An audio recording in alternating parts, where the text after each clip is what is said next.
Imagine, I need you to be an expert on shadow banning by Monday. But sir, you don't even have a channel.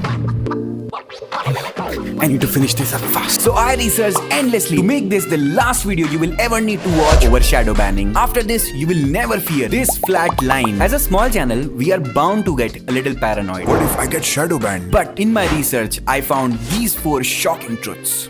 If that initial seed audience isn't engaged, why do I have like a certain amount of views and then it just drops off? Why does the short gets good views but then suddenly stops growing? And lastly, a tutorial for how to actually get shadow banned. So this is the technical definition of shadow ban. But simply, shadow banning is a technique where the algorithm stops promoting your stuff to new viewers. Depending on the size of your channel, we want to get you a seed audience. We want to get that as fast as possible. Let's try to understand this. Suppose you have a few words to say about your favorite TV show, Breaking Bad. But you're stuck in your home and the only people you have are your family members. So you start with your grandmother and you will immediately realize that she is not interested in this topic. But this will not discourage you in real life, right? Because once you meet your friends who also have watched series like this, will appreciate your views and opinions. So your friends are your focus group, and when you had nobody to talk to, your parents and your family were your seed audience. And this is what YouTube does. If you're a really small channel, it may take a little bit of time for you to get that seed audience and ramp it. But the sudden rise and the flat that you see mostly on your shorts is because YouTube tried to push your video to a seed audience, hence the growth. But they might not have responded well to your video as they are not your focus group or your target audience. But then, is shadow ban just a lie? More on that in a second. But this begs the question, I got too many views but still got flatlined. now let me tell you the answer and a 4-part solution to this problem. One of the questions we get a lot is why do I have like a certain amount of views and then it just drops off? And that's also part of that seeding process because there's no real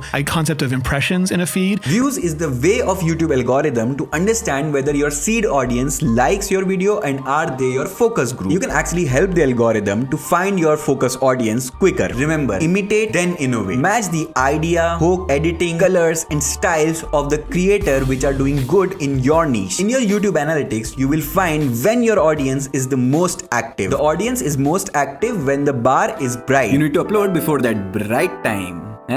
I'll see myself out. The right metric to track for short form is swipe to viewed ratio, not only views. And finally, number 4 is a struggle, but I will let the expert hand it to you. none of this came easy to us. It took about a year and 100 YouTube shorts to figure this out. So yeah, patience is always a YouTube virtue. Okay, but this doesn't mean that you will never get shadow banned. You need to understand that YouTube is an advertising platform and there are brands and companies who choose to advertise on your videos. Nobody would like to advertise on a page which has controversial content or maybe things that do not comply with YouTube guidelines. So if you just copy and paste somebody else's content, you delete and keep re-uploading your videos, those are the things which will actually get you shadow banned. But guys, to be honest, being a small channel is tough, especially when the algorithm keeps changing very frequently. But what will happen if you knew how the algorithm has changed? Thank you for watching. I will meet you after my next meeting with the boss.